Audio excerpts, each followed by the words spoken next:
made contact and shattered.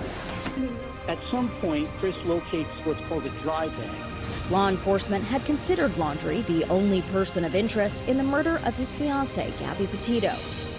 Liberty, a missing 4-year-old. The parents have called in and advised that the mother had went for a walk, came home, now they can't find her. They've been yelling for her. She's been gone for about 10 minutes now. Turn it over to another agency. Let's get some help. Hello? John.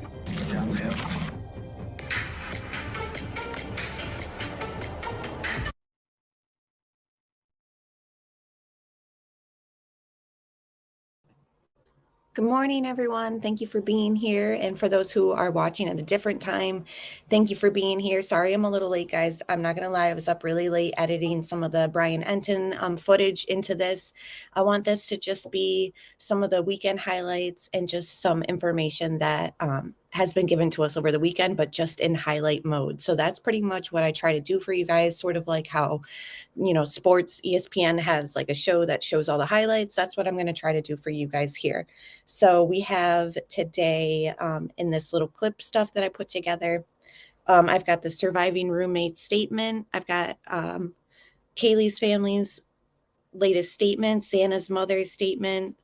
I want to go over the fact that it was reported earlier on that noises were heard by the other surviving roommates, but they chalked it up to just partying noise. I do want to go through some stuff, pretty much the over 2,645 emails through the tip line that they've gotten. They've gotten over 2,770 calls into the tip line and over 1,084 submissions into the FBI link. So they've taken about 4,000 crime scene photos, and they've even done three-dimensional scans of the residence. 113 pieces of physical evidence were taken as well.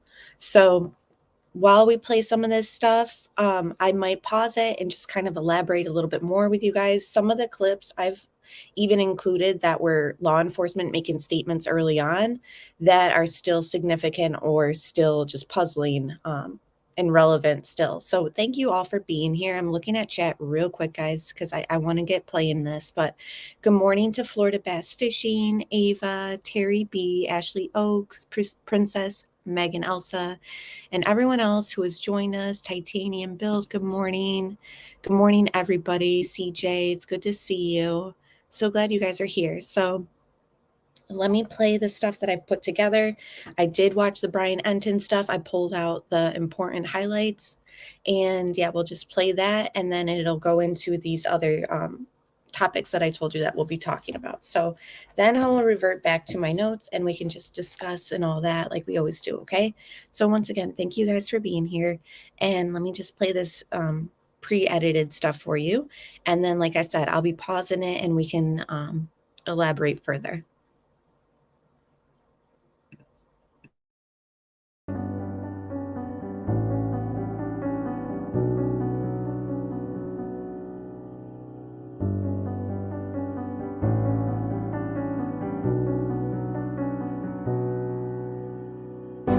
This is the front of the house. There's now private security out front. So Kaylee's injuries were significantly more brutal, but they were sleeping together in Maddie's room. We've confirmed that they were in Maddie's room.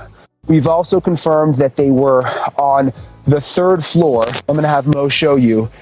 Third floor here, where not easy access. You've got the balcony. There's a slider. You can't easily jump up there. If Kaylee's injuries were the most severe up on the third floor, and there's no way out of the third floor, would that mean the killer specifically targeted the third floor? Because it doesn't make any sense. Why would the killer go up to a floor where there would not be an easy exit for him? Kaylee Gonzalez's injuries were significantly more brutal. That is what I can say. Significantly more brutal than her best friend Maddie's injuries.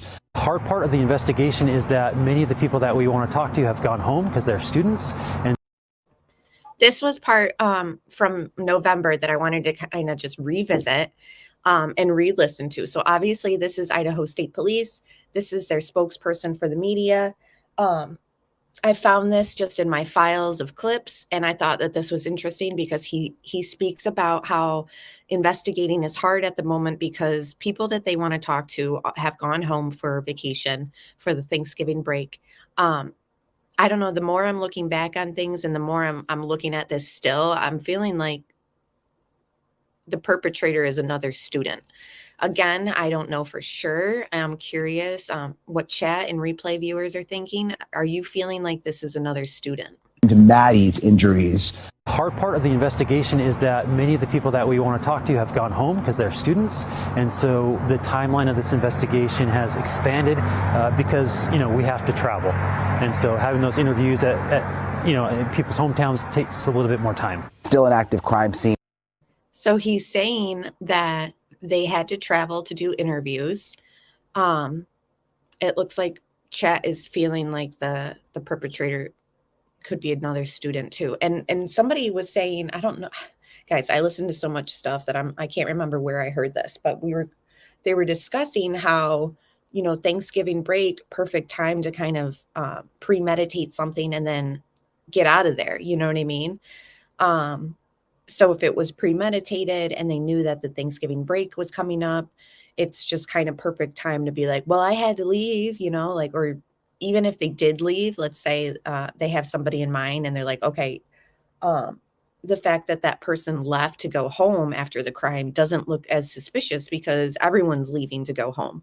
So it's hard to see like somebody's behavior being different when everyone ended up leaving the area and going home. And then this was from Friday. This was from Friday night when Brian Enton was still there. He was saying that it's still an active crime scene. So I felt like that was interesting. He also mentioned that inside the house this weekend, he'd seen officers going in with paper evidence bags and coming out with even more physical evidence. So they're definitely still marking stuff in the house. It's still an active crime scene, like Brian just said. So just lots of stuff going on. And that's true, Kelsey. Steve never stated which floor they were on. He just said that, I don't know, somehow Brian found out that they were in Maddie's room, probably because Kaylee wasn't living there anymore. I don't know. But before this special, he started off with saying, he started off with saying that we were given new information and that they were in Maddie's room. So I don't know who told Brian Enton that, but Steve pretty much deduced that they were in her room anyways because Kaylee didn't have she was moving out. And good morning, Pointer Lover and everyone else who has joined us. Search and Rescue Mom, good to see you.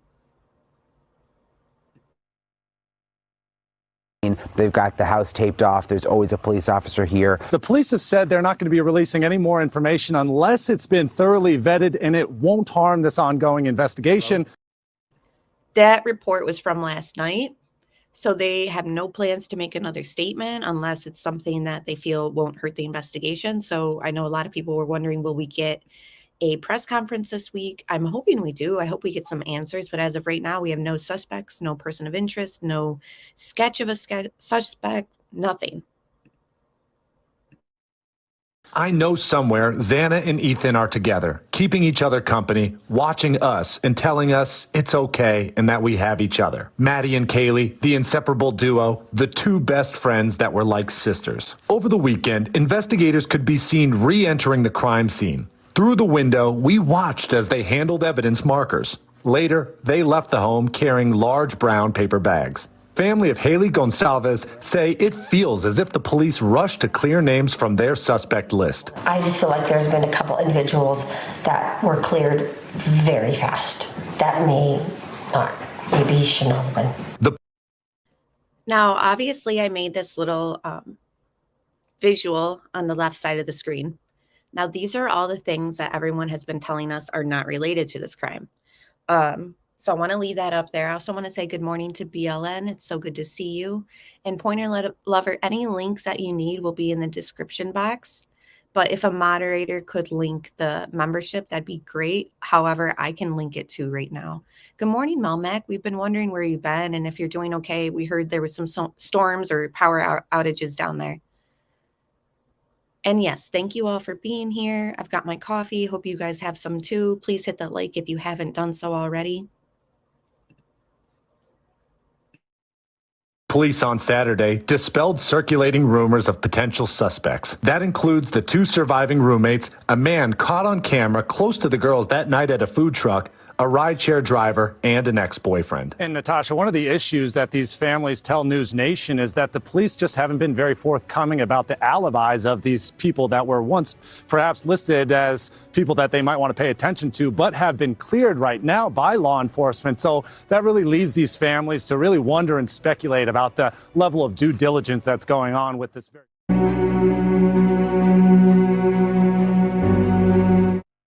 I would say not in the immediate circle by any means, but a few of the names that have been circulating around, I think it's hard not to kind of, dig into this. And I don't know how much of that is just because we have so little information from law enforcement and how much of it really is, a sister or a father's intuition. I have something to say about that. I just feel like there's been a couple individuals that were cleared very fast. That may not, maybe he shouldn't have been. And yeah, shared the strong alibi. Just really fast. If you can dismiss an hour later, and we're like, what? And see, this part was frustrating to me because I couldn't make out what they were saying when they were like talking over each other. And I hear somebody say like she had a quick alibi or something about a quick alibi. And I'm like, I listened to this guy's over and over, and obviously editing it requires that. But I just want to listen to this again because once they start talking about alibis and who had a quick one or whatever, it gets very hard for me to say who. And of course they're speaking subliminally and being very careful with their words too. So not only is it they're talking over each other, but they're speaking in code. So I don't know. Let me rewind that real quick. I need your guys' help to listen and figure out what is being said here, because I swear they say something about a female in an alibi. And then there's another point where they keep saying he didn't have to go upstairs as if the perpetrator is a male. So I'm trying to figure out what's being said here. And good morning. I saw somebody just joined chat. Allison, good to see you. And thank you again, Allison, for all the stuff you sent me this weekend. And thank you to all my moderators and Pointer Lover and Terry B and True Crime Fallacies. I like that name. Thank you all for becoming a member. I've linked the membership link at the top of chat if anyone needs it. And thank you so much. All I ask is you guys like the stream, and everything else is obviously appreciated and loved. YouTube has undone 3 of my memberships without me canceling them. And they unsubscribe people too. Like, I don't understand what type of glitches are happening through YouTube, but they need to get that figured out. Good morning, Matt Bond. It's good to see you. Okay, so anyways, let me rewind this a little bit. Guys, please listen in. If you have earphones, listen closely. If you can turn it up, even better, because I just cannot figure out what's being said here. And again, everything visually on the screen are things and people that they've told us is unrelated to the murders. A sister or a father's intuition. I have something to say about that. I just feel like there's been a couple individuals that were cleared very fast. That may not, maybe he shouldn't have been. And yeah, shared the strong alibi. Just really fast. If you can dismiss an hour later, and we're like, what? And I don't know. I don't know anything about those individuals. I just know they were people that definitely should have been looked at, and yeah. And here's where I'm confused too. The sister says, like when they said, has anyone been acting strange or weird ever since the murders and are giving you an uneasy feeling? Not those words, but you guys know the question. And she says something about yes, but not the immediate circle. And I'm like, so who's in the immediate circle? The roommates? So are we saying that they're not who she's saying it? And yes, Ashley, I heard that. She says an hour later. I heard something about something an hour later. Share a strong alibi, Rainy Days says. So are they not saying she? They're just saying share. I'm hearing like little bits and pieces. But what I did hear is the sisters say not anybody in the immediate circle or, closeness of the immediate group. And I'm like, okay, so who, I would say maybe that is referring to the roommates, but I don't know. And yes, we'll get to Xana's mother's statements too. It's dark. Would he be able to tell the two girls apart? That's the thing, is like, how did this perpetrator know that, like, I mean, yeah, assume that I don't know. It just makes me think that this perpetrator knew that they were going to be sharing a room, sharing a bed, that they were passed out already. It's just way too easy for this perpetrator to have done this. Like, they must have been either already in the house or just watching extremely close because, okay, Candace says share a strong alibi. All right. Before we start breaking this down even further, let me just play it all the way through. Yeah, and they also made a point, thank you, Danielle, to say that they didn't suspect Jack. So they've said not the inner circle. So not Jack and not, I'm going to assume the roommates. I mean, who else would be the inner circle? I don't know. So that leaves who left on the screen right now? And I didn't add the gun, or not the gun, the knife person on campus. Remember the knife person who approached the group of girls and then he left on a bike? That they haven't even really spoken too much about, but I didn't put him on here as unrelated because I don't ever remember a very strong statement from law enforcement discrediting that person. I know that they found out who it was, but have they ever come out and said, we know that this isn't related, like they have with everything else on this list? I don't know. Roommates, boyfriends, maybe? Yeah. Former roommate? Yeah. I think it's a food truck or a ride person. I mean, they said that they were cleared very quickly, very early on. So I don't know. Hold on. Let me.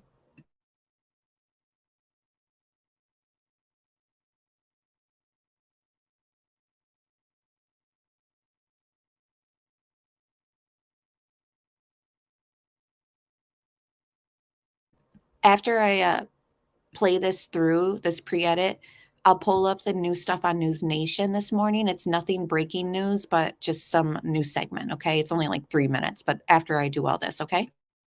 I just feel like there's been a couple individuals that were cleared very fast. That may not, maybe he shouldn't have been. And yeah. Share the strong alibi. Just really fast. If you can dismiss. An hour later, and we're like, what? And I don't know. I don't know anything about those individuals. I just know they were people that, definitely should have been looked at. And yeah. I don't know what would prevent. Yeah, Rainy Days said the only ones who share an alibi are their surviving roommates, in my opinion. Malmac said he must have known she wasn't in her room when he came back in the house. Yeah, there's just some sort of inside information that this perpetrator knew. I mean, this isn't just, oh, he'd been in the house before. Like, this is, I don't know. I feel like this is closer than, it's more than, because think about it too. The aspect that we learned about them having locks on their individual bedrooms. Again, they've said they think that's true. They don't know 100% if each one of these victims had a lock individually on their door. But if we can assume that, then this perpetrator, I mean, if the door was unlocked, then he just walked in. But if the door was locked on their specific bedroom locks, then this person is close enough to know potentially the codes to get into their bedrooms. Now, the Xana and Ethan thing, was that something where the perp was leaving and then they ran into them? But then we've speculated, but how could that be? Because the blood is coming through the walls of the room. So it must have happened in their bedroom. So it's just very confusing. We also have statements of the surviving roommates saying that they had heard something, but chalked it up to just being partying. So they didn't leave their room. They just locked the door, So lots of questions still. you from sharing somebody's alibi? Yeah, I think that's what we're struggling with. So it's like, we know what we know. We've, fought for Jack, Kaylee's boyfriend, and, we still stand that way. So I did just kind of want to clear that up. So she's clearing up that Jack isn't who she's talking about. And E.E. Caroline brings up a good point. Locks don't matter to someone local watching through windows. The whole area is windows looking at their, yeah. I mean, you can see in the back is their bedrooms. So you're a perp and you know that so-and-so lives there. Oh, how convenient. Their bedroom's in the back of the house where nobody sees. While we're talking through this ambiguity that, that's not what we're honing in on here. We don't want to make more victims out of innocent people. Exactly. We definitely don't want to do that. Can I just say, Michelle, I'm like really starting to get on that page with you. She said, yeah, I'm still sticking with my original thought. There are two killers, not one. The way that I hear the family speaking about alibis and the way that, I'm sorry, but the surviving roommates is just a big, big puzzle around them. Like we've chalked up, well, the house was renovated and different, so the sound didn't travel as well in that house through those walls. We've also heard an old resident of the house say you can't hear anything when you're on the bottom floor versus when you're listening for the top floors. We've also heard, even my federal law enforcement officer that I like to source every now and then, he was surprised that the roommates didn't hear, but then we just talked it up to, well, if you're wasted, you definitely, or if you've been drinking, you drink or you sleep a lot heavier. We kind of chalked it up to, well, I guess, they just didn't hear. It seems though even Xana's mother is still confused by that aspect though. So I feel like it's not out of the realm that there would be two. I mean, I'm going to say, I think that that's possible. I don't know. We don't know everything that they know. So I can't take that off the table. So it's roommates as they were cleared immediately. I don't know, guys. Your guys' guess is as good as mine, who they're talking about. I think the two girls were killed first and Ethan prevented the killer from getting the last two roommates. And that's the other angle that is definitely a possibility. The surviving roommates out down on the first floor, what if they actually were spared, because of Ethan and Xana and some, but that's the thing is like, if Ethan and Xana died in their bedrooms, then was there a physical altercation? Because then we have a report, which will play in here too, where early on in the case, some media was saying a physical scuffle broke out before the murders. Where is this information coming from, And then we don't hear anything about it again. Yeah, we just don't know enough right now. I agree, Eva. There's so many questions. There's so many avenues to go down. We just don't know.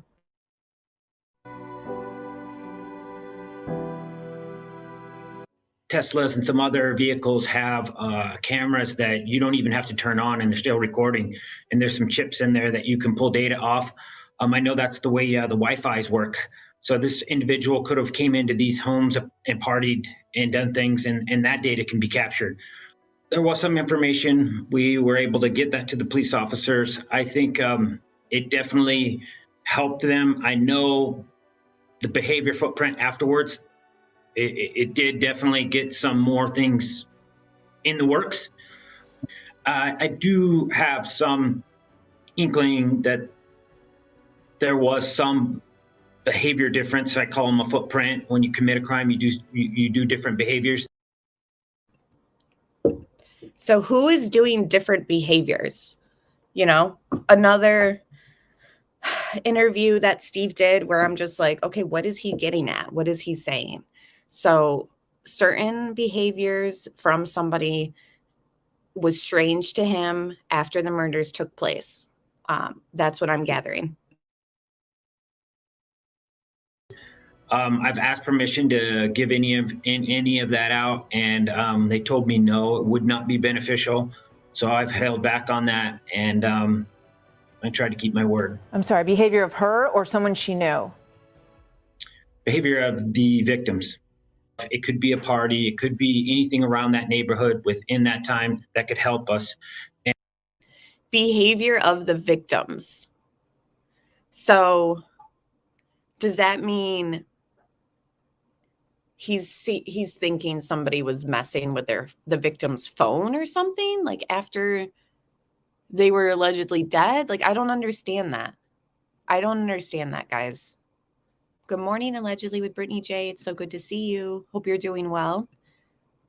Guys, they shared what they were doing on social media. So when the girls went somewhere, they posted it. It's so people knew where they were exactly. And that is dangerous to do. I always tag myself in places after I'm already home. But I know that, I mean, it's just what kids do. It's just what people do without thinking about it. Hold on. Let me just rewind on Steve again real quick, guys. Her or someone she knew? Behavior of the victims. It could be a party. It could be anything around that neighborhood within that. Behavior of the victims?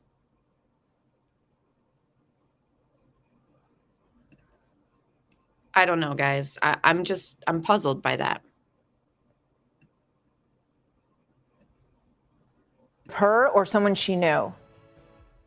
Behavior of the victims. It could be a party. It could be anything around that neighborhood within that time that could help us. And I think that community is going to solve this case just as much as those officers in that room. One victim, Xana Kernodle, had defensive wounds, according to her father. Their story was. And okay, so did you just hear that news clip I put in? One victim, Xana, had defensive wounds. Okay, so when they're talking about Kaylee got it the worst compared to Maddie, are they also comparing Kaylee's wounds to Xana's, or is it just, I think it's just Kaylee's father speaking on Maddie and Kaylee themselves. Like, I don't think that he's comparing defense wounds to Xana or Ethan and saying that Kaylee got it the worst. I think he's just specifically saying between Kaylee and Maddie, he knows that Kaylee got it the worst. So I don't know. They were defensive about why they got targeted. So I think he's talking about victimology. Okay, yeah, Ava's on the same page as me. He was only comparing her victim or her wounds from Maddie's. Yeah, it seems as though, I don't know. It's very hard to figure out what's being said. Guten Morgen, Seattle, Ryan. Good to see you. And everyone else who has joined us, thanks for being here. I really appreciate you guys being here and chatting. Please hit the like if you haven't. Okay, so yeah, law enforcement were called to an alcohol incident at 3 a.m., 1 minute away. I heard law enforcement got there. He was gone. Maybe he is the perp. Timeline works. Yeah, and where did you hear that when cops arrived, he wasn't there anymore? I never heard that. Thank you for that comment, though, Paula. I'm curious where they said that by the time cops arrived, the person that was being called on wasn't there. I think he's just talking about the two girls. I don't think he knows what the other injuries were for certain. Yeah, and I'd like to know. So, imagine if the others were in worse condition. So then were they the targets, I don't know. I feel like this doesn't just mean that Kaylee was the target. I'm not there yet. It could definitely mean that, but I just don't know. And that's the thing is, was Ethan and Xana getting up because they heard something and then they just had to be killed because obviously the murder is kind of like caught red-handed at that point. Alrighty, let's keep going. That would be a good idea, States of the United. Do the cops wear body cams? Can that be requested? It's public info, right? It is public info, not on an open investigation. So I don't know if that 3 a.m. call to the frat house or the party would show up. Good morning, Caroline. The autopsy reports are only shared with the parents of each individual, and it is an autopsy, not a comparative study, right? I just want people to realize, like, the father is just talking about him and Maddie's defensive wounds. And I think that we need to make it clear that, like, we're not saying that Kaylee we just don't know if she was the target 100%. It seems like right now, it seems like, oh, okay, yeah, she was the target. Everyone else kind of just got it because they were there. But we just don't know if that's the narrative. So I don't want everyone to just run with, yeah, it must be her stalker. It very well could be, you know, we just don't know, guys. I just want to make sure that we're sticking to what we know, and kind of feeling out what it might mean. CDT said it could just mean she woke up and fought the killer, so her injuries were worse, not necessarily she was the target. Thank you. Oh my gosh, we are totally always on the same page. I think something, she says it, or vice versa. So thank you, CDT, for that. And good morning, Crazy Mama. It's good to see you. They heard partying, they heard noise, but they just, as usual, said, you know, there's partying going on. They locked the door. Investigators have learned that a physical struggle took place before the murders happened. So I don't know those reports, if they're true or not. Says police say a physical struggle took place before the murders happened. So then that would mean before anyone was stabbed in their sleep. Like, or does that mean a physical struggle took place like as the murderer was leaving and it was with Ethan and Xana? You know what I mean? So I don't know where this news reporter is getting that information from. But what altercation took place before the murders, or was it during the murders? I don't know. About the two roommates who were in the house while the murders took place. And this is an older report. I forgot to put it on the screen, but this was one of the first reports about the roommates when everything occurred. So I just want to take a little flashback a few weeks ago to hear what was being said early on. Okay, guys? They were unheard and apparently unaware of the attack. The Daily Mail identifies them as Dylan Mortensen and Bethany Funk. Police say they have been cooperating to the extent they can. Bruises, you know, maybe.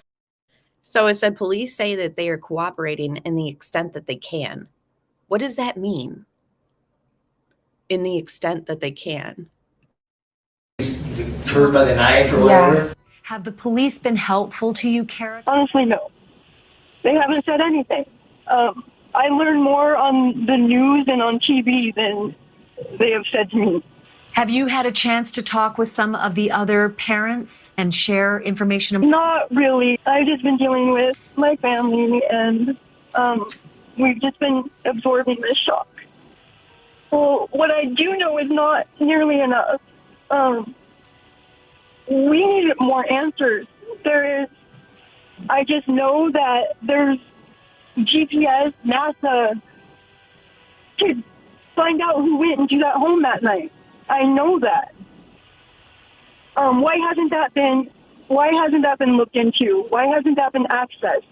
I may be candid in saying this, but I think that they were at a bar.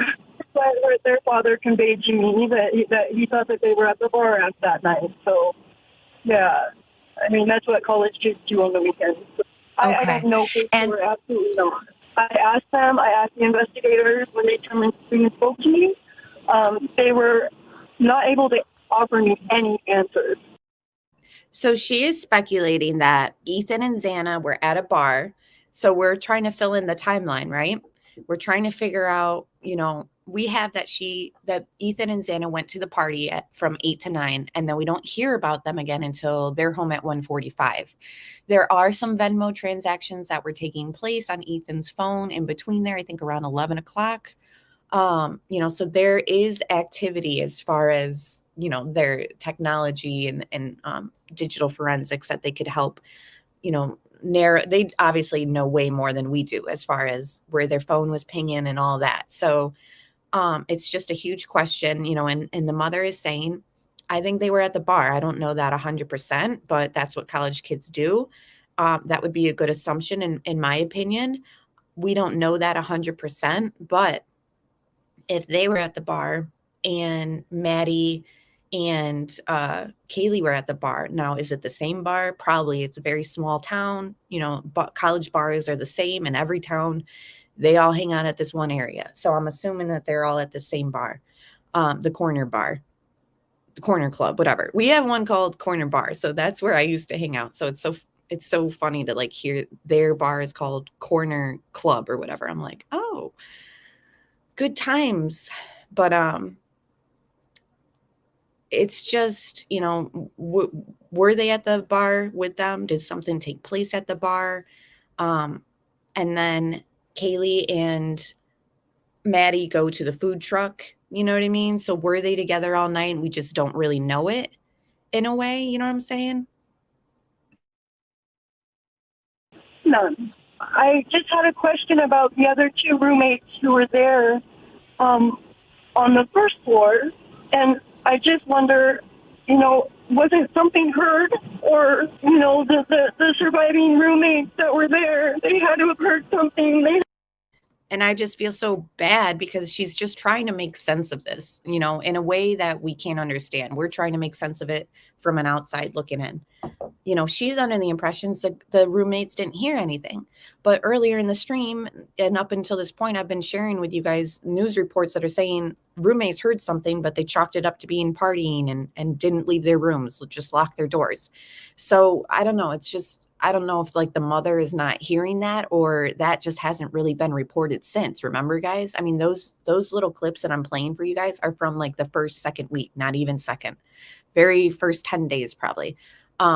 So this mother's all confused. Why didn't they hear anything? And I'm confused too, because I'm like, wait, I thought they did hear something, but they just thought it was partying. So they didn't leave their room. So I don't know. It just I feel very, sorry for this mother. She's just trying to make sense of all this. And it's hard to make sense of from our standpoint. And I can't imagine what it is for hers. The dog, something. Xana's room had a coded lock? I believe it did. Now, here's the thing, too. She said, I believe it did. Now, we don't know that for sure. The lock situations, I'd love to get ironed out and figured out because that could help figure out the steps that this perpetrator made, too. Because how would they get in the room if there's a coded lock? They would need the code. So they would need to be even closer than somebody who's just a stalker, I feel. To know somebody's bedroom code or their phone code even. You must be pretty close to them, So I want to know for sure, did Maddie's room that they were sleeping in have a coded lock? It doesn't really matter too much that Kaylee's door was fixed or whatever, because they weren't in Kaylee's room. Kaylee was moving out, which is another thing. It's like, why were they there Xana, I'm sorry, I'm getting all confused. Xana's father was there changing the locks. I want to know, did he change the bedroom door lock? And why was he there changing locks? Was there something happening? All that needs to be figured out. Her father mentioned to me that he had just went and replaced the lock the weekend before. Yes, that he had fixed it or something. But yeah, he said that he had fixed it the week before. Doors locked? The main lock he was referring to. She just said it might have been the main door he was referring to, but so again, we don't know for sure which lock Xana's father changed. But either way, we want to know. And here, Chris McDonough apparently has said 3 years ago he talked to the renters, and they were all guys that lived there, and they said all the rooms had coded locks. So thank you, Allison. That is definitely an interesting tidbit. That would mean that whoever, given that their room was locked, we don't know. Maybe they just shut the door and thought they were safe, didn't need to lock themselves in there, like you're in there passing out with your girlfriend. Like, are you really going to be like, let's lock the door? I don't know. What level of heightened awareness or were they nervous about somebody or something? We don't know yet. Was there somebody at the bar that night that said, you better sleep with one eye open? Or, we just don't know. But they are asking for information from all those places downtown that they've listed on the website. If you go to Moscow, they tell you the areas that they want CCTV footage or pictures that you have or anything. And all those areas are around that corner bar area, corner club. And so that makes me think that like they're expecting some unusual behavior to be seen possibly. Now, what that unusual behavior is, we don't know. But they're asking for footage. I'm not sure, just from telling me that when we were speaking. So that's the weekend before, and we went to meet Ethan's parents, and went to check on Xana, and it was Dad Week at WSU for Jasmine, so he was over there. And Jasmine is Xana's sister. So the father was visiting and killed two birds with one stone, visited both his daughters while he was in the area, and changed the locks out for Xana. So what's up, Buttercup? Thank you for your comment. And you know what? This is a tidbit that I did hear about. I think Ashley Banfield spoke on it. She said the same thing you're saying. There is video of the girls in the house. There is not a coded lock on the bedroom they show. And that bedroom that they're showing was one of the downstairs bedrooms. So this was kind of pondered about with Ashley Banfield and Brian Enton. You know, the footage that we have that shows a bedroom, you know, is just the downstairs one without the coded lock. So still up in the air to see if the ones upstairs had the coded locks too. We need to know that detail. No Chains No More said they had keypad entry on some inside doors too. Yep. Yeah, we see one on the outside too, but not in all the footages. And if they're thinking that he came in through the back sliding door, then I think the punch pad in the front wasn't an issue for him or her, whoever this perp is. And I do think that it's possible it could be a male or female. I do think that it's possible it could be even more than one person. Now, I'm not 100% there. I'm not saying that that's my main theory, but I just think that there's a lot of possibilities. Do you know, Kara, if Dylan and Bethany came upstairs and were trying to wake Xana? Because they were trying to wake one of their roommates. Do you know if it was your daughter they were trying to wake? I don't have that answer either. I'm sorry. And did they say that they could not get beyond a locked door, and that's why they had no idea what was on the other side of? She's basically just going to say that's what I heard, but I don't know. But I just want to pause it real quick and think about this, guys. So that's the rumor being said, that the surviving roommates woke up, couldn't get a hold of their roommates by phone or text. They weren't answering. So I think that everyone's just assuming, like, Ashley Banfield is here. Like, were they locked behind a locked door? Like, what's going on? So guys, if they have bedroom locks on their doors, so the perp left the rooms, shut the door, and then locked them, how do these punch pads work? Like, as far as when you're leaving your room? So are we to assume that the perpetrator locked or shut the door with both of them in there? You know, that's interesting. The bedroom door and called in an unconscious person? I believe that's right. That they called in an unconscious person. I know that. But beyond that, I don't know. Okay, thank you, Marisa. They lock automatically. So when you shut it, oh, and someone else is saying, Danielle said you can control them from your smartphone, the one I have. Wow. I know I'm repeating myself, but I think if they all locked their doors, normally the roommates wouldn't, if stressed, they'd only lock after hearing noise.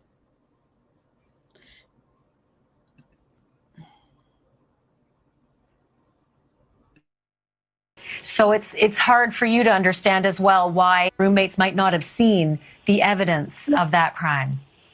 Absolutely, yes. She was just such a good soul. She cared. She deeply cared about her friends and her family. And that is the $1 million question, Juan.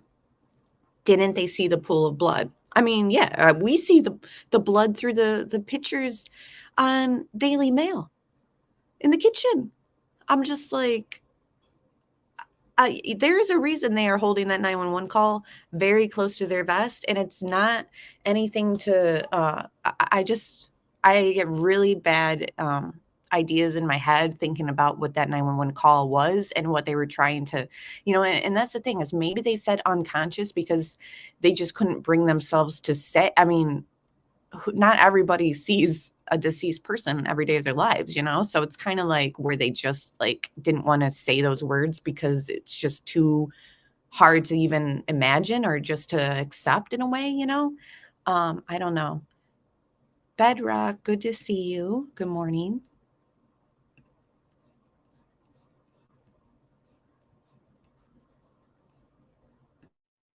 He would never hurt anybody. I don't understand who would want to do anything to any of these kids. They were all great, great kids, and they were all good friends, lifelong friends, even, aside from Ethan. And Ethan was such a great kid, too. I do not think it was the house that was targeted. I believe wholeheartedly that it was those kids who were targeted. They weren't just acquaintances. These kids were like best friends. They practically were family. These kids were tight-knit. They were good friends. So, Patricia, that's unfortunately just rumor. That is not confirmed. So I know that rumor's been going around since like the beginning the case started. It's not anything new. I know it's new on YouTube, but that whole they ran outside while phoning 911, frightened and all that, that is a rumor. That's not been confirmed. So I just want to make that clear, because also that doesn't align with what law enforcement said. They said that the call came from inside the house. So no, they didn't run outside to call 911. But you know what? A lot of rumors and cases end up being true. So could it be something like this? The neighbor saw them and they passed out, blah, blah, blah. Could be. But that is just a rumor. And I don't want that rumor to kind of interfere with possibly getting to the truth, because think about it. I'm not saying that other people had anything to do with this that were in that house. But if the families are saying people were cleared too soon, then all those people on that cleared too soon list, I think we need to just examine it all. It's not making sense to call 911 and say someone's unconscious in a scene like that. It's just not making sense. Maybe the 911 call was too graphic and the police changed the wording for the public. I don't know. I don't think so. I don't think that they would do that. How can you be a college student and not call 911? The problem, I think, that is in this case, that's another element, is the fact that there's Greek life, sororities, fraternities. You guys, that's almost like a family, a cult in a way. I'm sorry if people get annoyed or mad at me calling it that, but I just wonder if maybe the Greek life aspect has, I don't know, like, are they looking out for each other first and then will, I don't know, guys. I just am worried about the aspect of there being the fraternities and sororities in this, because I know that a lot of loyalties will lie within those families. And that's just my opinion. I don't know if that's the case, but I think that it's an element in this case that is causing issues, not only because they needed to interview people who actually went back home for Thanksgiving, but I just think that there's an aspect to that type of life where they might have more loyalty towards a fellow brother or sister over doing what's right or wrong. I don't know for sure, guys. So I just want to make that clear. I just think that element in the case is causing issues, and maybe people are being more tight-lipped because their brother or sister, they're protecting them or whatever, I don't know if that's true, but the murder scene would blow anyone's mind and cause a number of odd reactions, starting with disassociation. Yeah, you're 100% right. So maybe they're saying there's an unconscious person here because they're seeing the scene and their mind and their mouth isn't aligning with what needs to be said. It's shocking. They even stated that 911 operators spoke with more than one person. So Pointer Lover, you did? Thank you so much for sending me that. Thank you. Just got it. Donation from Pointer Lover. Great job as always. Thank you so much. I really appreciate that. And I'm not even done showing you guys this stuff. So let's just keep going with all this. Think elitism and money, ATS. You're on it. Thank you, Caroline. We're always on the same page, I feel. And, that might be some of the family's frustration too, which I think that they sort of touched on a little bit in their interviews. Steve did, at least, that, he doesn't care that this university is not going to get the as many people joining or all that. He wants justice for his daughter and the victims. I think that there could be a level of the community and the university kind of hindering some of this or causing miscommunication, because certain people want to protect the community and the image of university life. I mean, here, Syracuse University brings in so much to this our community here in New York. You know, it's probably the same there in Idaho. It's a small area. That university brings in a lot of money, a lot of people from out of state. So there could be miscommunications being said because they want to make sure that they say and do the right thing by the university. You know, what does the dean want us to say? What kind of message, this and that, you know? So it's all over the place as far as issues in this case. And I think that the university aspect is one of them, as well as the Greek life aspect. They want people to think it's safe to still apply to their school, you know? They were like family. They were around each other constantly. They did everything together. How could it not be a planned thing? You know, how could it not have been targeted? Kaylee was an absolute beautiful, beautiful girl. And wouldn't it surprise me if all of these beautiful kids that we lost had stalkers, okay? They were all like rock stars on Instagram and all the social media. You can hardly be on social media anymore without gaining some kind of weird stalker. So that wouldn't surprise me. I don't think that that's what it was, though. I will be honest with you. I think it's closer than that. I think it's deeper than that. I think I think they have information that they're not giving us, and it's real fishy. Well, I agree with Xana's mother there. I do think that law enforcement has more knowledge of everything, obviously, stuff that they've pulled from digital forensics, etc. So, you know, the family is being kept in the dark by law enforcement, and it could be just to protect the case, you know, so it's hard to fault them. But at the same sense, I totally agree with what CDT is saying. In my opinion, there needs to be a stronger advocate or liaison system for the families and their communication with law enforcement. And that's when a victim advocate would come in. You know, there needs to be just one person who's speaking, you know, not the prosecutor who put out miscommunication last week and then the media ran with it. You know, that miscommunication about it being the house being targeted and not somebody being targeted, that was just insane, because they cleared up that within a day.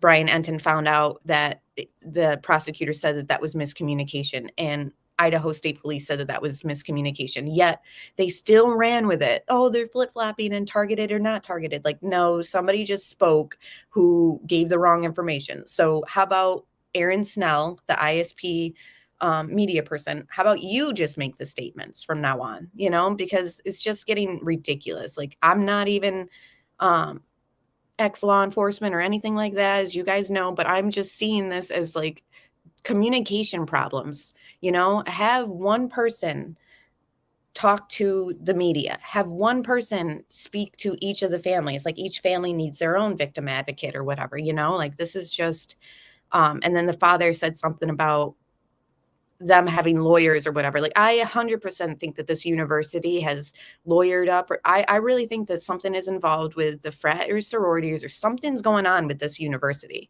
That's my opinion. I don't know. After listening to the parents and speak on their frustrations and stuff, I'm just thinking, like, the only thing that could really make some town like try to like make it look better than it is when it's a quadruple murder is the fact that they're worried about people in and admissions to their university. So the university has been like, we got to be careful with what we say, you know? So that's just, I don't know if that's the truth, but it would make sense. You know, maybe something was brought to the school's attention about this perpetrator, possibly. Maybe this perpetrator is the stalker, or maybe this perpetrator is that kid that got kicked out of some frat or whatever. There's a lot of rumors going around, but there's a rumor that somebody was kicked out. I think the hoodie guy at the grip truck. I don't know, guys. I just feel like, what if the school was informed of an issue and then they turned a blind eye and didn't handle it right? And then now this takes place, and now they're trying to like, oh gosh, we can't let them find out that the school knew about this. I don't know, guys. I'm just speculating. I don't know if that's true. Good morning, Honeybee, and everyone else. Thanks for being here. Just going through chat real quick, guys. That's what I will say. I mean, I think it was somebody closer than a stalker. And I don't know who. I'm just going to say I think that it was somebody, you know, and I think possibly they may have trusted. Yeah, they definitely may have trusted this person if this person was able to access them in such a vulnerable state. You know, like not only are they sleeping, but they're behind locked doors possibly. You know, it's just way too much going on, as well as their phone activity around that time. You know, Madison and Kaylee calling Jack, to me, I don't 100% believe that that was them calling. Now, would that mean that Jack, you know, what if Jack picked up? Then what would the perp have done? I don't know. Maybe the perp knew Jack was passed out and wouldn't pick up. You know what I mean? Not sure. I don't know how all that works, but I'm not 100% sure that the girls were the ones that called Jack. So I'm not on that page yet either. Stasia, it's good to see you. She brings up a good point. The families have to understand that there are some things that law enforcement cannot disclose during an investigation, but they should feel confident that the investigation is going in the right direction. And it's sad that they're just not feeling confident. I guess it's what Steve said, but I agree with you. There's some things that obviously they're looking out for the interest of the victims, and the family has to just kind of trust that, but they also need to find a good medium. Good morning, Crime Curious. Yes, both Idaho State Police and FBI are on the case. Yep. And yes, Stasia, I think that the Greek life aspect is causing some issues. Okay, so there's just a lot of stuff going on about the grub truck guy in chat. Now, I don't know, like I said earlier in chat, they've said that he's not involved in the crime. We don't know 100%, but that's what they're telling us. So if the perp called, that's interesting thought, because they would have had to gotten into both Kaylee and Maddie's phones. Yeah. And well, that's what I'm thinking is, and now the mother is saying, I believe, Xana's mother, I believe that this perp was someone that they trusted. You know, and it just, everyone's just keeps saying, they know the neighborhood, they know the house, they know the layout of the house, they know the keypad codes to their doors. Again, I'm just speculating that this is all accurate, but what if they also knew their phones? However, some phones open up by face recognition.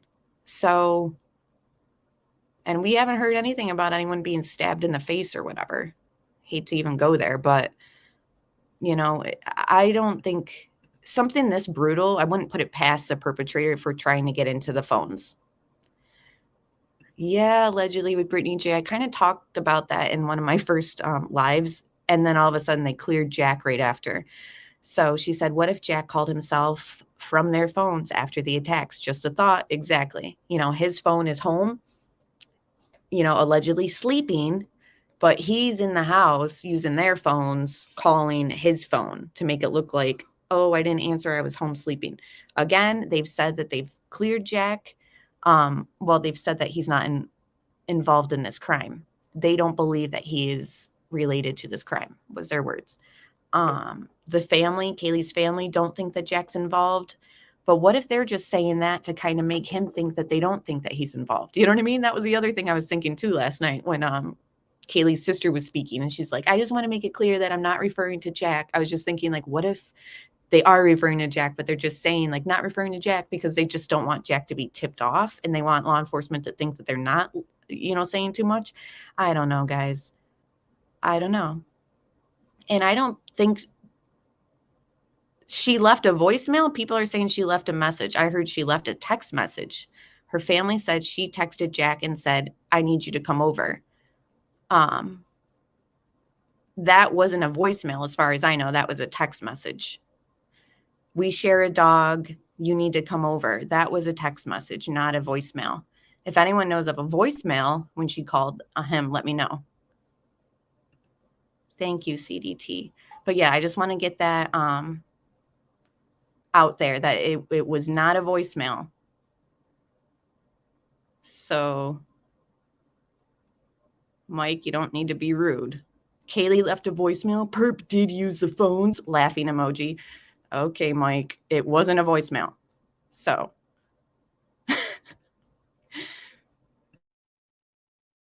That's the only thing I can think of, because how could something like this happen so quickly, so quietly, so without any answer, unless it was somebody super close to them? I think they knew them. I think they may have even been friends with them. I think it had to have been somebody close to them to have been able to get away with it like this.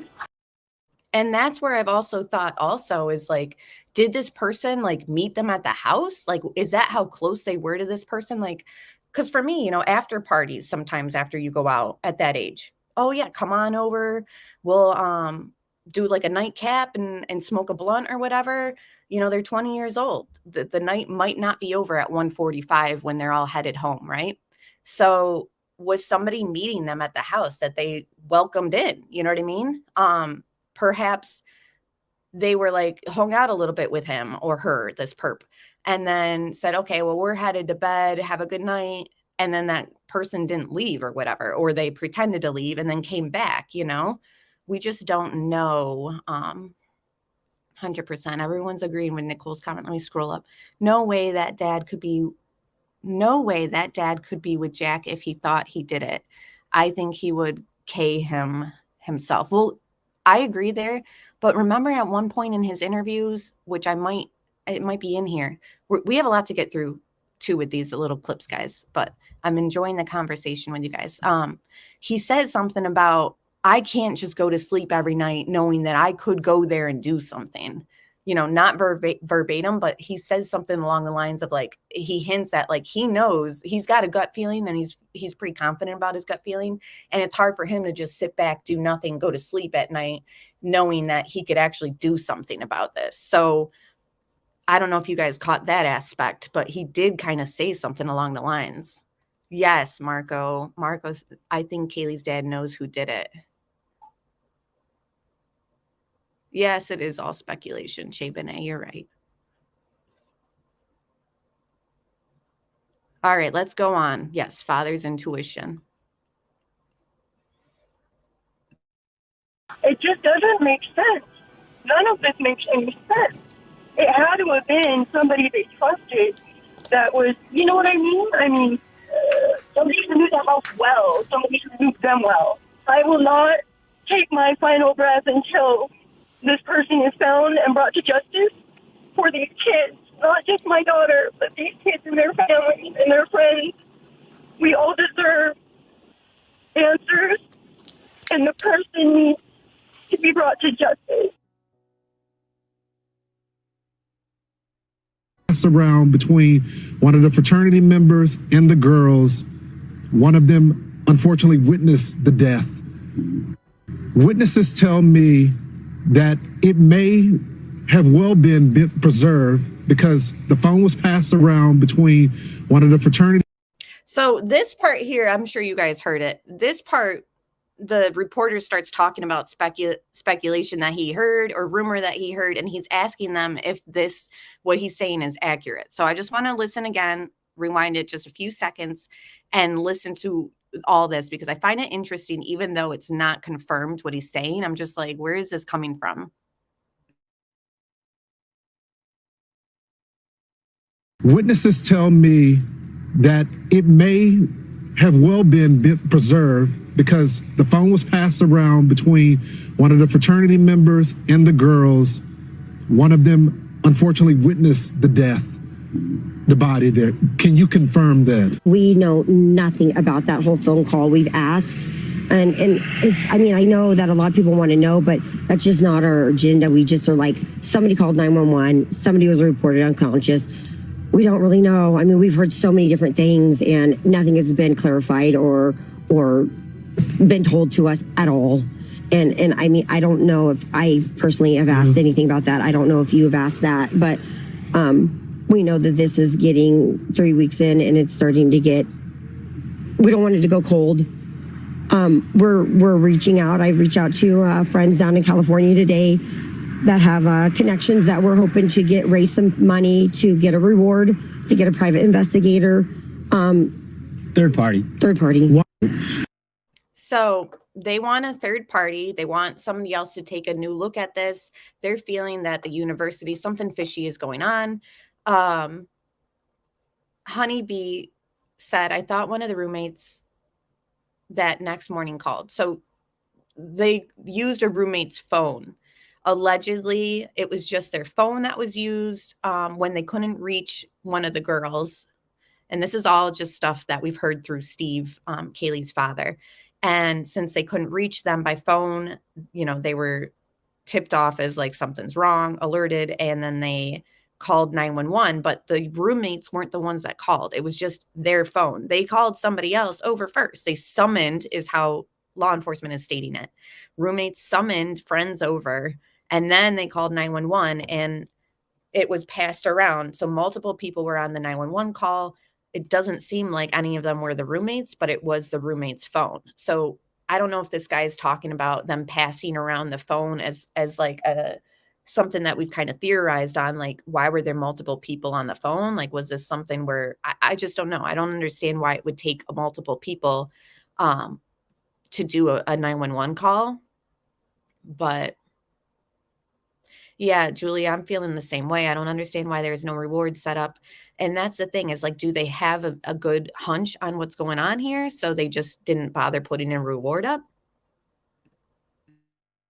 We're scared. When you tell me you don't want a photo up there with the reward offering information, that kind of sounds like you're trying to like suppress the story. I mean, why do you not need help? But hey, I could be wrong. And you officers, I apologize if I'm wrong. Yeah, I want to, please forgive me. Please forgive me. But if you don't have the information, people do know. If they don't, then, the community, this is a community that is IT based. These guys live a digital footprint like we've never. All of us older people, we don't know how much that digital footprint could be helpful. So that's what we asked for. I hope like a DNA, family lineage, if they could come out here and just start taking this town. I don't get why 23andMe and all those other DNA people haven't come forward and been like, we'll help you out. What do you need? Vicky VA said, I'm several days behind on the case. That's okay. If you just start over, that's where this is picked up from Friday, Saturday, Sunday. Everything that took place on those days is in this live stream. So thank you for being here, and everyone else, thanks for being here. Somebody also says something about money talks. Yeah. It's not that big. We could figure out this, and it might not be him. It might be a family member. There was nothing. We have no updates for you. There was no update. They needed me to sign a waiver form so that they could investigate something. Some mail. That was mail related. Investigate something, and then she says some mail, and he says that was mail related. So mail is in post office, like mail that gets mailed to you in a mailbox, or mail is in not female. That part I was like, what are they saying? I feel like I don't know. At first I thought they were talking about a male, like gender, but now I'm like, are they talking about a piece of mail? Okay, so mail, people are saying piece of mail, like MAIL. So he signed for it, Julie said. Oh, he had to sign the waiver. Got you. So what did they have to investigate that was in the mail? Just have no information as family, and it gets tough day after day after day. I mean, every day you just wake up and think today's the day. We're going to hear something, and you see these. Like, is it school related? Like, would the school have mailed her something? Like, I just keep going back to this, like, Greek life. Like, was something going on? Okay, he had to give permission for them to take and open it. It's federal law. Right. It is.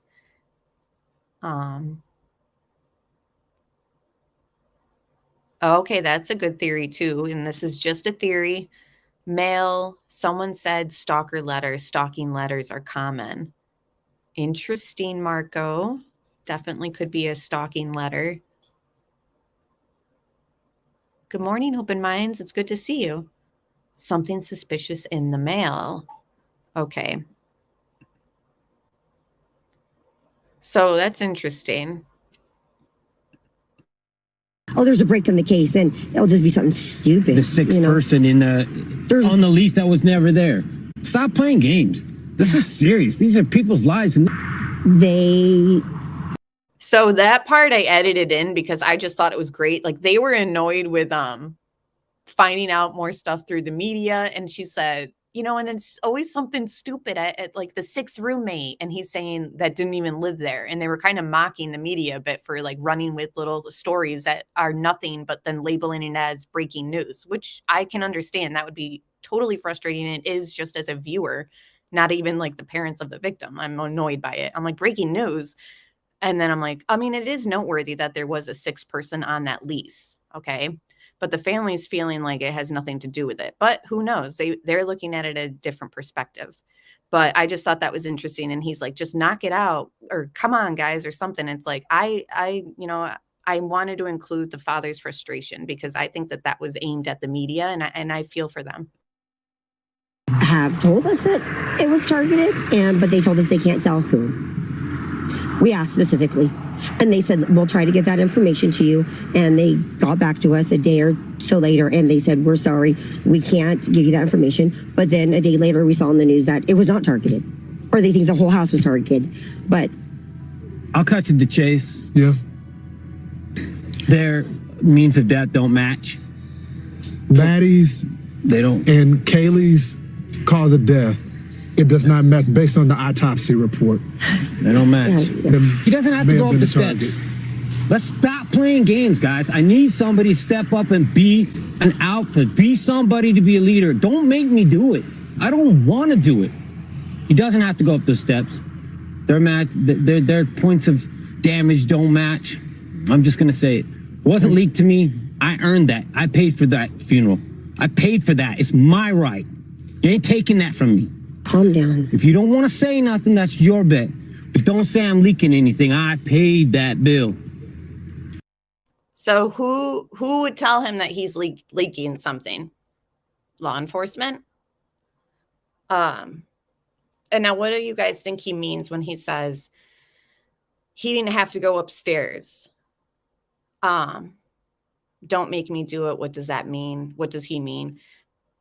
I don't know. I think he's saying that he knows, he has a hunch of who did this, and he knows that law enforcement does too, but for some reason he thinks that they're taking too much time maybe, or he knows way more.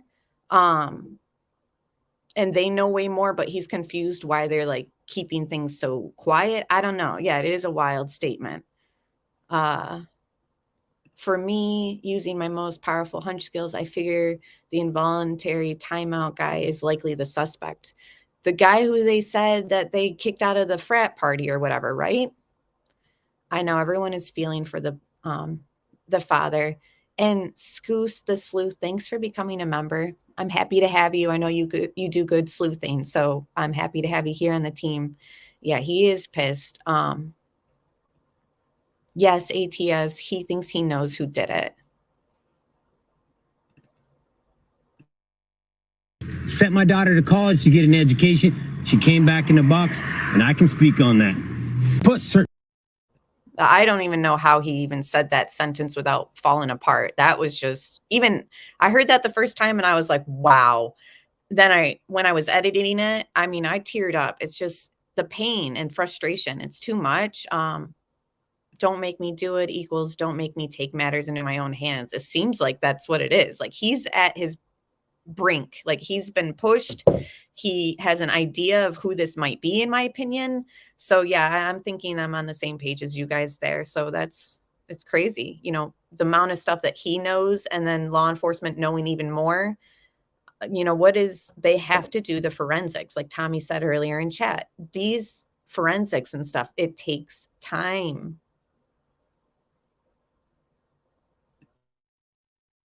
People between you and the officers that are making things happen, And those people are like lawyers, and they don't want to say anything, and they don't have the guts to come up and be alpha and be like leaders and say, hey, we might say something that's wrong. We're going to take that hit. So the officers, I have no doubt he's working as hard as he can, but somebody isn't communicating. There's nothing being released. It seems like they're trying to suppress the story. We want to put rewards out. They're like, don't do that. Yeah, I get it. Your town doesn't want to have reward posters posted all over when you come and you do your rush. You're not going to get a lot of students if they see those things.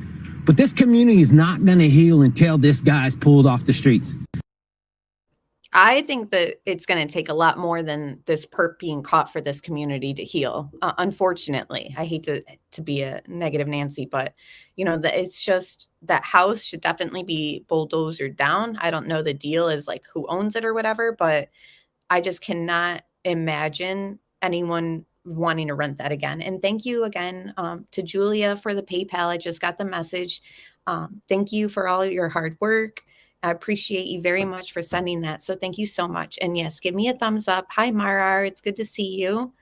There should be a reward. There should at least be a description, right, guys? Like, they have to know, like, this is a white male from the ages 18 to 30, blah, blah, blah. Like, why is there nothing? Like, that's why I'm like, they must know. They must have some sort of something. And remember, Kaylee, somebody's parents, I want to say Kaylee, said they had a lot of evidence and a lot of it was digital. The horrific details of everything, them just having a good time, going home and going to bed, and that's happening to them. Your best friend crawling into bed. Just crawling in bed. Every and girl the in boogeyman America comes. knows what that's like. The boogeyman doesn't, meet you at McDonald's. I mean, the boogeyman comes and snatches you out of your bedroom. I can't just lay in my bed and do nothing. That's not the way I raised my family. That's not the way I raised my girls and my son. This part here is where I think that he's saying he knows who did this, and like he doesn't want to be pushed to the point where he's got to go do it, take care of things himself. Don't be a victim. You stand up for yourself and you do everything in your power to make sure people hear you. Now they're gonna hear Kaylee. They're gonna hear Maddie. They're gonna hear these. The other two as well. Yes. I'm careful saying anything about them because I need to be careful because I can't speak on somebody else's child. But these two girls, I'm not trying to be a glory hound, but these two girls, I'm going to do what I can do, and we're not being victims. We're going to fight. We're going to figure out how to make sure that we hold everybody, accountable, and we keep eyes and attention on this. He said, hold everybody accountable. Who is he talking about? And yeah, Mary says he doesn't want to have to out an institution. Which institution is the question? And then he just said he wants to make sure everyone's held accountable. I mean, it would only be the perp, in my opinion, hold the killer accountable. Who else is he saying is like in on this whatever? Yeah, that's true, Caroline. He is on the verge of naming his suspect, not threatening murder. He doesn't have it in him to murder. Yeah. I agree. But who knows what he's been pushed to as far as when you're in grief, the anger stage. I remember when my dad passed, like if somebody just looked at me wrong, I swear it's crazy how that stage works. I don't know. Is it a hazing gone wrong? Donna says could be. Don't know. I don't know. Them in their sleep or I mean, you mean the person who did this, like a hazing gone wrong. And so they're retaliating. Possibly. Chains No More said he's talking about the fraternities and the sororities. Bingo. Hold everyone accountable. And remember, they want information about the party at the sorority house that night. They want information about the frat house. They want information about the corner club. That is a student town. We played in the beginning of the stream, the Idaho State policeman saying that things have been taking a little bit longer than they expected because they had to travel. The Thanksgiving break hindered the investigation because they had to leave town. So in my opinion, it seems like that is an also indication that this is going after another student. Or something happened around the students and they know that they need to talk to the witnesses that were there. So that's where I'm like, okay, so then it's not like just some creepy older neighbor then? Like it's somebody who was at the frat party or at the bar, like conversing in their inner circle or something. I don't know. And get this thing resolved. Are there questions you have unresolved from the police that you feel like, hey, just throw me a bone here and let me know?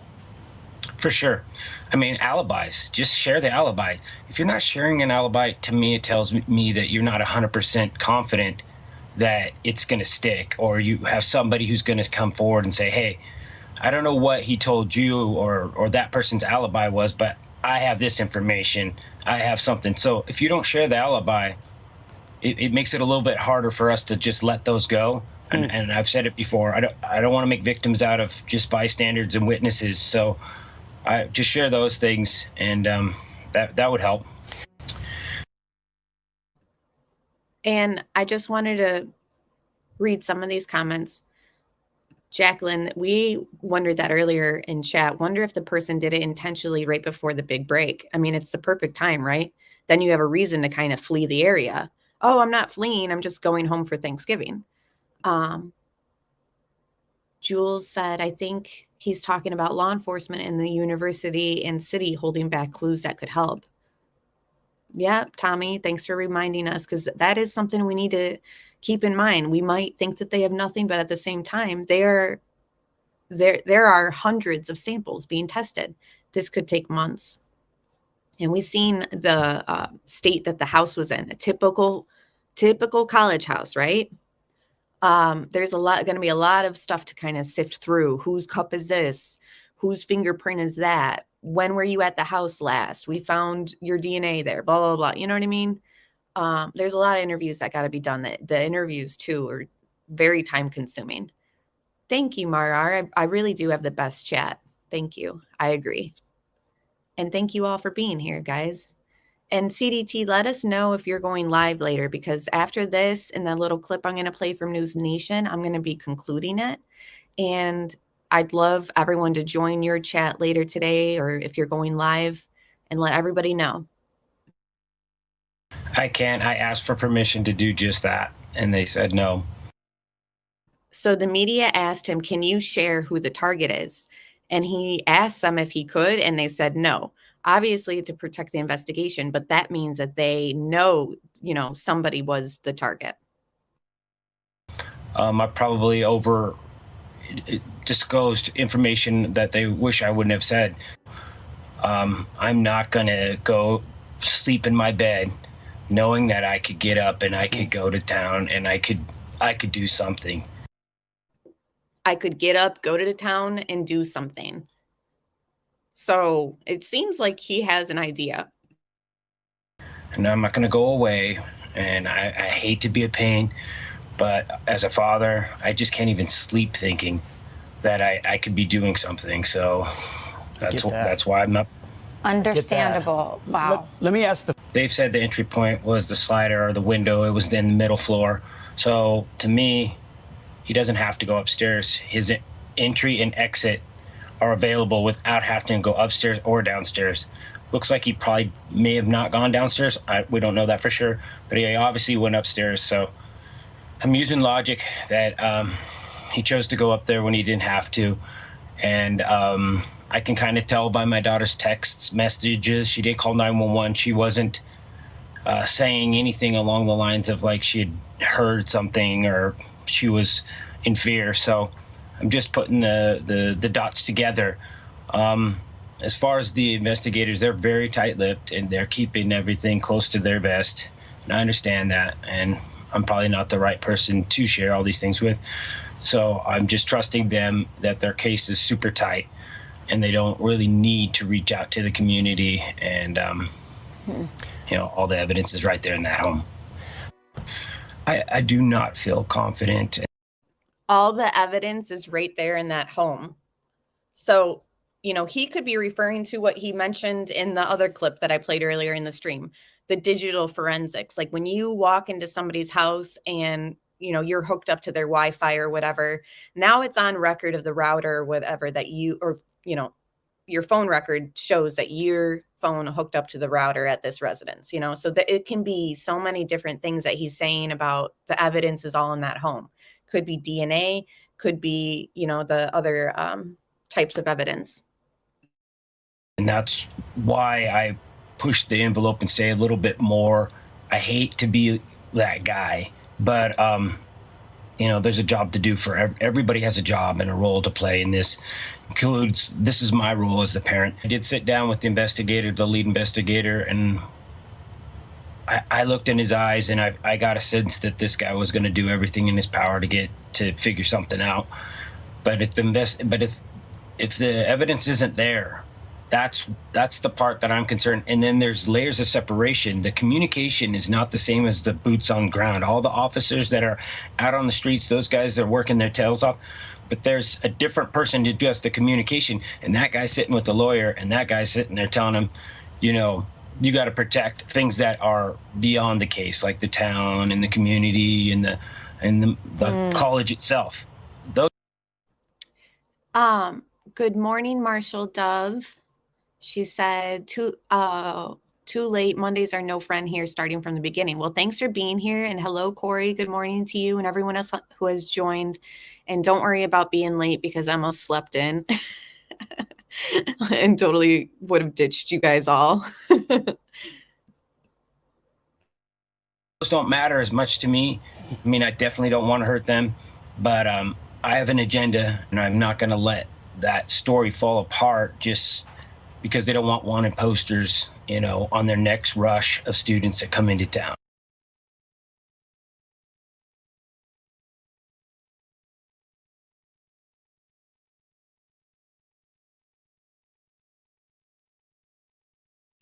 All right, so that was the end of my edits. Again, if you just joined us, we covered the surviving roommates statement that they put out last night. We covered evidence that was being collected over the weekend in the house still. Kaylee's family's latest statements, which there were a lot. So I have, I think, Fridays, Saturdays, and Sundays on there, but just the highlights. So it's not the whole interview with the dialogue and all that. It's just the things that stood out to me. And if anything else stands out to you guys, feel free to let me know, especially in the replays.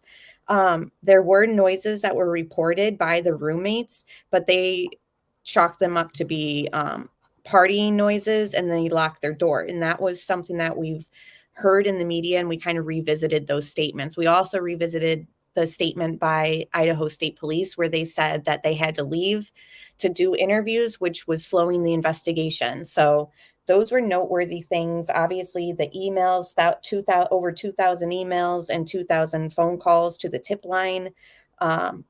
Lots of evidence submissions to the FBI. 113 pieces of physical evidence, 4,000 crime scene photos, and they've done 3-dimensional scans of the residency. So let me switch my screen up and play one of the latest things this morning from News Nation. Haven't watched it yet. I'll watch it for the first time with you guys, and then I'll just go through some more of my notes, and then we will wrap it up. So thanks again for being here, everybody, and bear with me while I switch my screen up. And CDT will be live, it looks like, at 3:15 Eastern time. So I will be moderating her chat over there.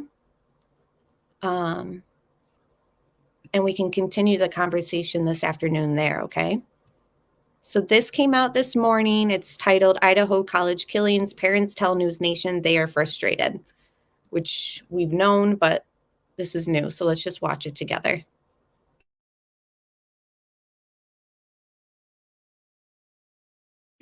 We are going to update you now on a situation in which 4 folks in a college town were certainly not safe inside. The murder of 4 college students in Idaho still unsolved. Yes, that's right. The investigation enters its 4th week. No suspect, no motive, no murder weapon. And the parents of one of the victims actually sitting down with News Nation to discuss the injuries to their daughter and the lingering questions about the case. News Nation has been in Moscow, Idaho, covering the story extensively. Our Alex Capriello is there and joins us live. And Alex, I know you took part in our special report on this case on Sunday. What's the latest?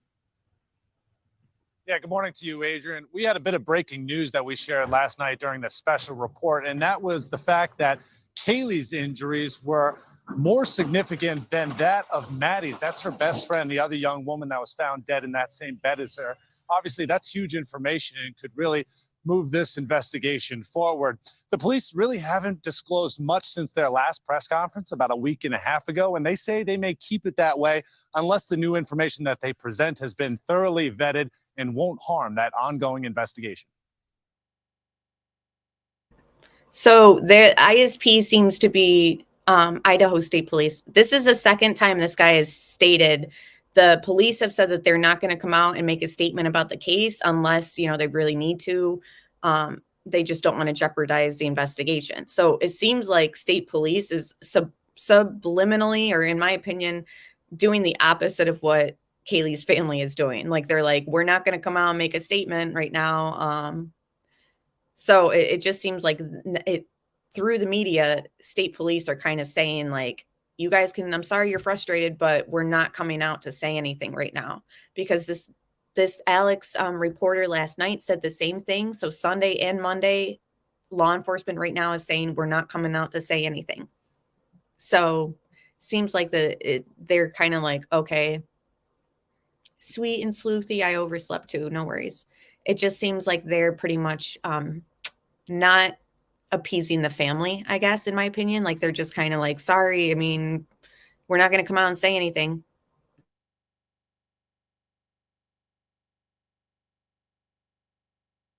Vetted and won't harm that ongoing investigation. News Nation has learned that 21-year-old Kaylee Gonçalves, who was slain more than 3 weeks ago, had much more significant injuries than her best friend, Maddie Mogan, a fact that haunts her mother, her father, and her sister. Nicole, did he say that? Okay, sometimes I hear things and it didn't click. So Nicole said, I don't think the dad said whose was worse, just said they were different. Yeah, and we clarified that in chat too, that we want to know, like, so he's just saying Kaylee's were worse than Maddie's. He's not speaking as far as worse defensive wounds than Ethan and Xana's. So now the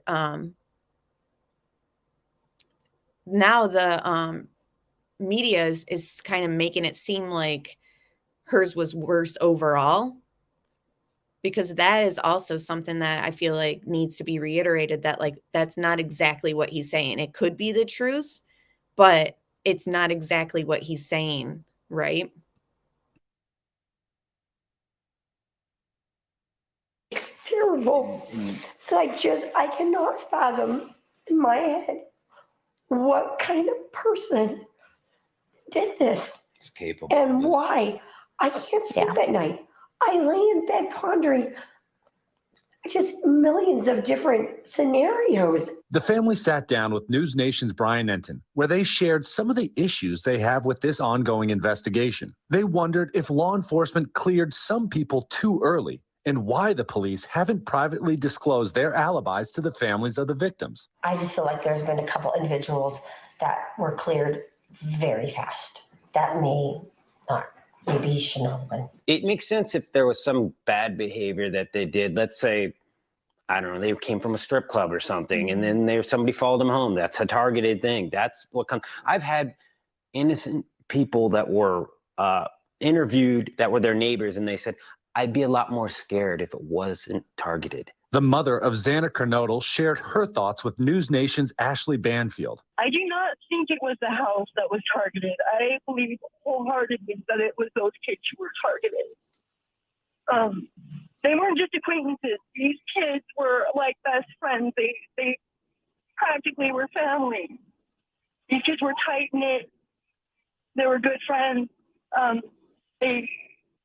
They were like family. They were around each other constantly.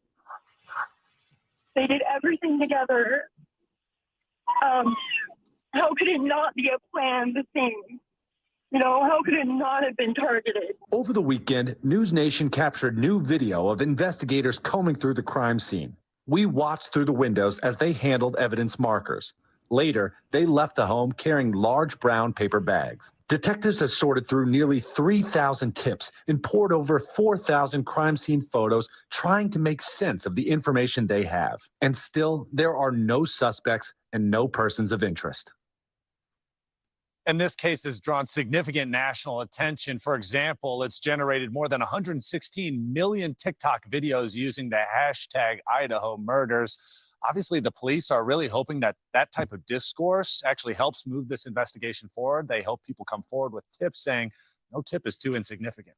Adrian? Alex, over the weekend, I know we heard from the very first time from the two roommates who survived that deadly attack. What did they say? Right. They both shared written statements, which were read publicly by a youth pastor at a town in Idaho about an hour and a half north of here. They were really sentimental. They were very heartfelt. They spoke about all of the 4 victims that died. We have one of them for you. This one was written by Dylan Mortensen. It reads, I know somewhere Xana and Ethan are together, keeping each other company, watching us and telling us it's okay and that we have each other. Maddie and Kaylee, the inseparable duo, the 2 best friends that were like sisters. So clearly they are also going through their own grief and trauma right now as they try to cope with this very significant event that happened a little more than 3 weeks ago, Adrian. All right, Alex, thank you for being there with us and for being there on the ground in Moscow. Thank you for watching. Go to newsnationnow.com to. Okay, everybody, that is going to be all for me right now. Thank you for being here. I really appreciate you guys going through this stuff with me. Put together some more updates as they come out for you guys, and we'll meet up here again later this week. I do want to put together a live stream on the Delphi case also. So I'll be working on that stuff, still working on the Chris Watts uncensored family documentary. You're welcome, Kent.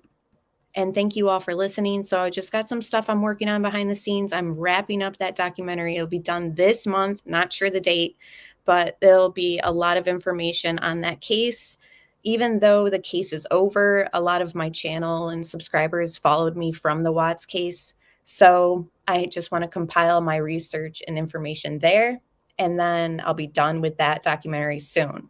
And it's all going to be enhanced audio and all that.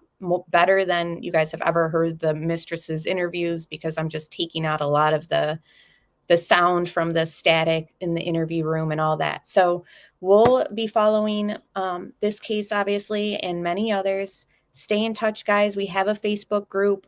CDT and I and Crazy Crime Chick run it. If you guys follow them, you'll love our Facebook group. It's called Open Discussion on Disturbing True Crime Cases. We cover even more cases there in a Facebook forum that we don't cover here on our channels. So there's just more discussions to be had. So I hope I see you guys soon and appreciate you. I'll see you later on CDT's live stream at 3:15. So join us over there and we'll keep chatting. And again, I can't thank you guys enough. Hit the like button if you haven't done so already.